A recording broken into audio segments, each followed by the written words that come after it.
자, 이어서 모닝 뉴스 들어가 보도록 하겠습니다. 어떠한 소식들이 오늘도 준비되어 있는지 6가지 준비되어 있는데요. 보시죠. 첫 번째는 AI와 관련된 삼성전자의 움직임이 포함되어 있고요. 또 소형 모듈 원전과 관련된 내용들이 오늘 또 서울에서 개최가 되는군요. 거기에다가 이 최근에 반도체 흐름 괜찮은데 여기에 또 외국인이 사들이고 있다. 의미가 더해지는 것 같습니다. 마지막으로 어제 강력했던 마녀공장 20%가 나왔던 게 오늘도 있는데 화장품 도대체 어디까지 좋은 건지 분석들 들어보도록 하겠습니다. 자, 권미랑 캐스터 전해주시죠.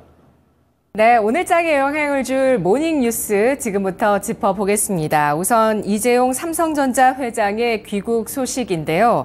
어제 이재용 삼성전자 회장이 2주간의 미국 출장을 마치고 귀국했습니다. 이 회장은 이번 출장에서 마크 저커버그 메타 CEO 자택에서 단독 미팅을 가졌고요. 또한 아마존, 퀄컴 등 IT 인공지능 반도체 분야 미팅을 가졌는데요. 이재용 삼성전자 회장의 귀국 소식 준비되어 있고요. 이어서 유한양행 폐암 신약 후보 물질 국내 임상 1, 2상 계획 승인 소식이 있습니다. 다음으로 소형 모듈 원전 정책 협의 오늘 우리나라 서울에서 개최되고요. 러시아에서는 푸틴 대통령 방북 소식과 관련해서 일정 발표는 아직이라는 입장입니다. 외국인 반도체 폭풍 매수를 하면서 어제 우리 장이 2,750포인트를 회복했는데요. 박스피 곧 탈출할 수 있을 것이라는 전망 나오고 있고요. 또 10년 만에 돌아온 화장품의 전성기, 그와 관련한 종목들 소식까지 분석 함께 해보도록 하겠습니다. 네, 먼저 첫 번째 소식부터 함께 해보도록 하겠습니다. 어제 이재용 삼성전자 회장이 2주간의 미국 출장을 마치고 귀국했습니다. 이 회장은 이번 출장에서 마크 저커버그 메타 CEO와 단독 미팅을 가졌고 또한 IT 인공지능 반도체 분야 주요 빅테크 기업 CEO들과 잇따라 만나면서 협력 강화 방안을 모색했는데요.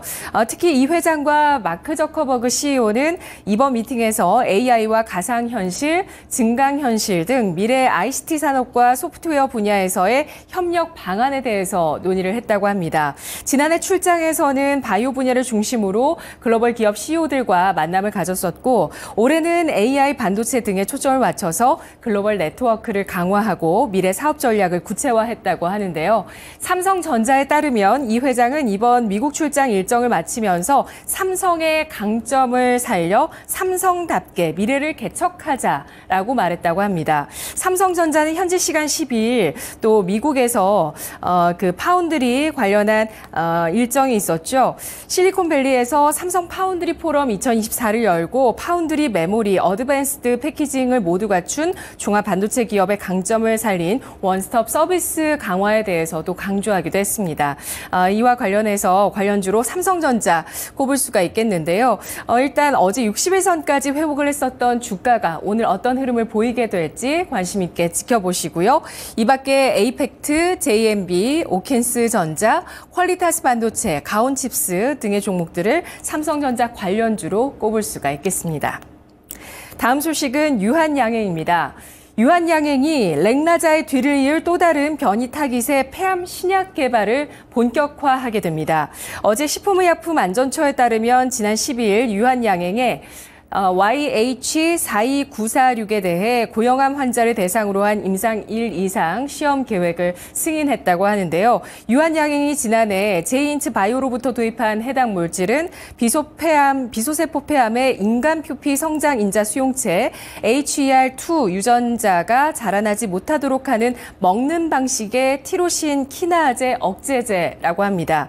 해당 물질은 HER2 엑손 20삽입 돌연 변이를 표적으로 하게 되며 지난달 미국 FDA로부터 임상 1 이상 시험 계획을 승인받기도 했는데요. HER2 엑손 20삽입을 동반하는 이 비소세포 폐암은 아직 승인된 경구용 치료 약물이 없어서 미충족 의료 수요가 높은 분야로 꼽히고 있습니다. 유한양행은 올해 하반기 중에 한국과 미국에서 YH42946 임상 환자 모집을 개시할 계획이고요. 한편 유한양행의 폐암치료제 라인업 선봉장에 서 있는 렉나자가 FDA 허가 승인을 앞두고 있는 상황입니다. 허가 여부가 오는 8월 중에 결정될 예정입니다. 관련주로는 유한양행 꼽을 수가 있는데요. 올해 들어서 주가 상승이 크지는 않았습니다. 올해 시초가 대비해서 유한양행 주가는 8% 정도 상승한 상태입니다. 다음 보도록 하겠습니다. 네, 다음 뉴스는 바로 소형 원자로 SMR과 관련된 소식이라고 보실 수가 있는데요. 세 번째 소식입니다. 외교부는 오늘 서울에서 한국과 미국 등 주요 원전 운용국의 민간 전문가들이 한자리에 모여서 소형 모듈 원전 관련 협력 방안을 논의할 예정이라고 밝혔습니다. 특히 한국과 미국, 일본, 영국, 캐나다 등 SMR 논의를 선도하는 국가들이 SMR에 대한 국제사회의 이해를 높이고 관련 역량을 강화할 수 있는 방안을 논의할 예정이라고 하는데요. 비공개로 진행되는 이번 행사에는 5개국 전문가 10여 명이 참석하며 대부분 해당국의 정부 소속 인사인 것으로 전해지고 있습니다. 외교부는 한국 주도로 SMR 관련 주요국이 참여하는 비공식 정책협의가 국내에서 열리는 것은 사실상 이번이 처음이라면서 앞으로 정례화할 방침이라고 밝혔는데요.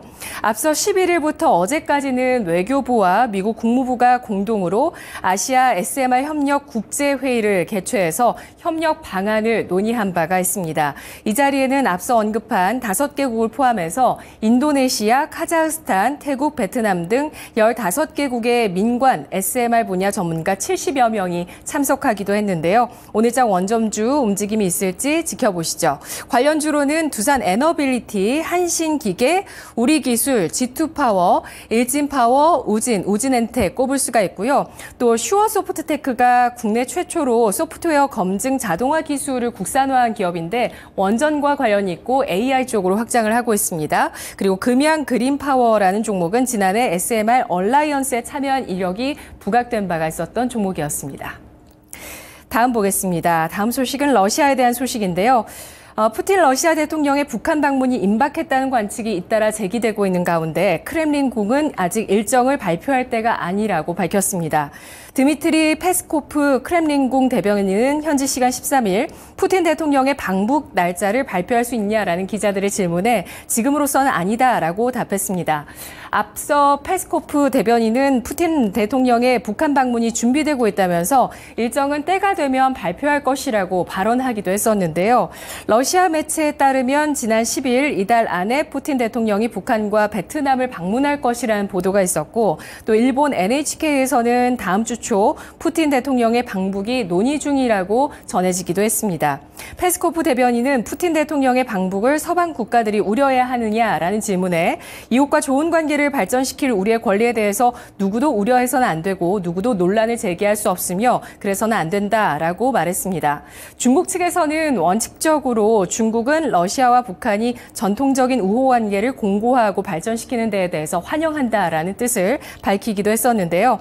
앞서 G7 정상들은 동결된 러시아 자산을 활용해서 우크라이나에 올해 말까지 500억 달러, 우리 돈으로 약 69조 원을 지원하는 방안에 대해서 합의한 바가 있기도 합니다.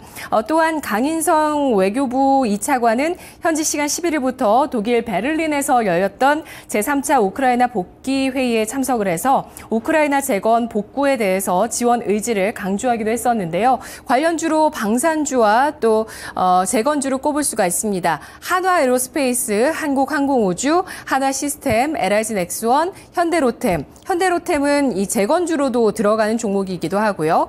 재건주 보시면 현대건설, 삼부토건, SG, 유진, DY 같은 종목을 확인하실 수가 있습니다. 다음 뉴스입니다. 코스피가 1년 넘게 이어진 박스권을 벗어나서 2,800선을 탈환할 것이라는 기대가 높아지고 있습니다. 미국의 연내 금리 인하 가능성 커지고 있고 반도체를 중심으로 실적 전망이 상향 조정되고 있기 때문인데요. 어제 코스피가 0.98% 오른 2,754.89포인트에 마감되면서 연중 고점 부근까지 오르다가 상승폭을 반납하면서 마무리되는 모습이었습니다. 주가 상승을 이끌었던 것은 외국인 투자자였는데요. 어제 유가증권 시장에서 1조 5,397억 원어치의 순매수를 보였고 반도체 외국인 매수가 집중됐습니다. 미국 물가가 예상보다 빠르게 둔화되면서 기준금리가 곧 인하될 것이라는 기대감이 지수를 들어올린 것인데요. 6월 FOMC에서 연내 금리 인하 전망을 기존 3회에서 1회로 낮춘 매파적인 회의 결과보다는 미국 5월 CPI가 보여준 물가 둔화 신호에 긍정적으로 시장이 반응했다라고 보실 수가 있습니다. 미국이 연내 금리를 인하하게 됐을 때 코스피가 1년 5개월째 이어왔었던 2,800선 아래의 움직임에서 벗어나 박스피를 탈피할 것이라는 전망 나오고 있는 상황인데요. 또한 삼성전자와 SK하이닉스의 실적 전망치도 최근 들어서 계속해서 상향 조정되고 있습니다. 삼성증권은 삼성전자 주가만 증권사 목표 주가 수준인 11만 원, 12만 원 선에 도달을 하더라도 코스피가 연말 3천 선을 넘길 것이라면서 반도체 이익 전망치가 계속해서 늘어나고 있고 외국인의 매수세도 계속돼서 당분간 지수 상승 움직임 이어갈 것이다라고 전망을 하고 있습니다. 마지막 뉴스는 화장품주에 대한 것인데요. 증권가에서 화장품 전성기가 10년 만에 돌아왔다라고 평가를 하고 있습니다. 어제 마녀공장의 주가도 20% 넘게 뛰어오르면서 화장품 관련주의 주가가 이틀 연속의 상승을 나타냈는데요. 국내 화장품 업체들의 미국 수출 증가하고 있다는 점, 업황 개선에 대한 기대감을 더욱 높이고 있는 요소입니다. 지난 11일 발표된 이달 1일부터 10일까지의 국가별 화장품 수출 비중을 보시면 사상 처음으로 미국 수출 비중이 중국 비중을 넘어서면서 미국 수출 비중 21.9%, 중국 19.6%, 일본 10.6% 비중을 차지했는데요. 한국투자증권은 미국을 중심으로 하는 서구권 스킨케어 산업의 구조적인 성장과 신흥시장의 등장 등을 고려했을 때 글로벌에서 한국 화장품의 인기는 단기 트렌드가 아니라 빅사이클임이 분명하다라고 강조를 했고요. 유한타증권은 10년 만에 화장품주의 주가가 상승하고 있다라면서 K뷰티의 여러 가지 인기 요인에 대해서 독창적인 제품과 기술, 또 천연 성분을 사용한다는 점, 가격 대비해서 우수한 품질, SNS와 K-팝의 영향 등에 따라서 글로벌 시장에서 분명히 선호도가 증가하고 있다고 설명을 했습니다. 모닝뉴스였습니다.